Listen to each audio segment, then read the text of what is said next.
मी माझी धर्मकन्या आहे ती. मला अनेक वेळा सांगितलं जातं की आम्ही माहूरला चाललो दर महिन्याला दर्शनाला, खेटीला. बरेच लोक तुम्ही जातात बघा दत्तात्रय महाराजांच्या दर्शनाला. मी वादग्रस्त विधान करत नाही, त्याला शास्त्रार्थ आहे की दत्तात्रय प्रभू महाराजांची भिक्षा कोल्हापूरला होते. दत्तात्रय महाराजांचं भोजन पांचाळेश्वरला होतं. दत्तात्रय महाराजांची निद्रा माहूरला होते. परंतु पांचाळेश्वराचं भोजन झाल्यानंतर श्री दत्तात्रय महाराज स्वकरे झोळी प्रक्षालन करतात. ज्या झोळीत भिक्षा आणलेली आहे ना, स्वतःच्या हातानं तिला धुतात. कुठे धुतात माहिती आहे तुम्हाला?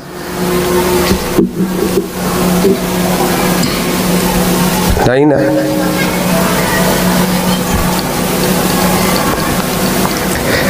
काय आहे कृष्ण कथा, म्हणजे बोलण्याच्या पद्धती बघा किती देखणे असतात. नाही, कृष्ण कथा काय भागवत ऐकलेलंच आहे, काय त्याच्यात भागवत कृष्ण वेगळं सांगा काहीतरी. बावळ्या कांठाळात दिली पाहिजे तुझ्या, वेगळं काय कळतंय तुला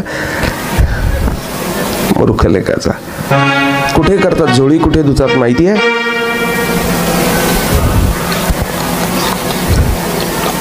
मित्र हो, तुमच्याकडे नोंद ठेवा.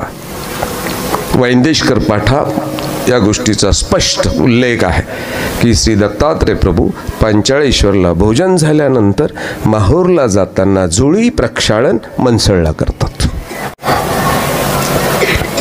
पांचाळेश्वराचं भोजन झाल्यानंतर दत्तात्रय प्रभू कुठे जातात? मनसळला येतात, झोळी प्रक्षालन करतात आणि मग सायंकाळच्या विश्रांतीला माहूरला जातात. वैंदेशकर पाठातला हा सिद्धांत आहे.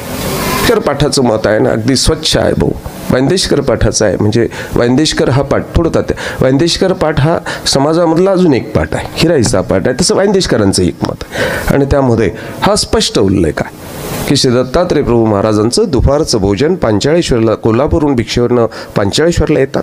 पांचाळेश्वरला भोजन झालं की नंतर माहूरला जात असताना रस्त्यात थांबतात मनसळला, झोळी प्रक्षालन करतात, धुतात झोळी आणि मग माहूरला निद्रेला जातात. बघा तुम्ही. तर मग आपल्याला दत्तात्रय प्रभू किती जवळ आले आता माहीत नसल्यामुळे मात्र आपल्याला किती लांब आहेत ते. बस आमची हीच अडचण आहे.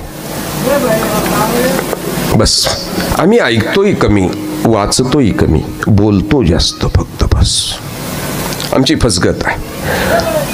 बरोबर. एक तर कमी वाचत असाल, कमी बोला. कमी बोललात का तुम्ही जास्त ऐकाल. पण तुम्ही कमी वाचता, जास्त बोलता आणि या बोलण्यामध्ये तुमच्या हातून बऱ्याच गोष्टी सुटून जातात.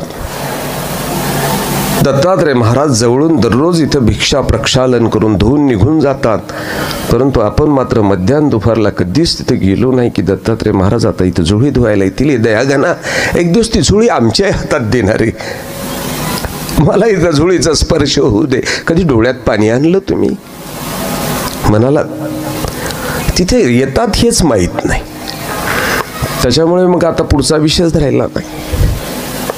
आणि मायबाप भाग्यवान आहात तुम्ही. श्री दत्तात्रय प्रभूंचं दैनंदिन सान्निध्य तुम्हाला आहे. मनसळला गेलात ते काही क्षण दत्तात्रय प्रभूंचं स्मरण करा. दुपारच्या भोजनानंतर दत्तात्रय प्रभू तिथं प्रतिदिन येतात. अगदी झोळी प्रक्षाळ धुण्याकरता प्रतिदिनी दत्तात्रय प्रभूंचं वास्तव्य काही क्षणाकरता मनसळला असतं.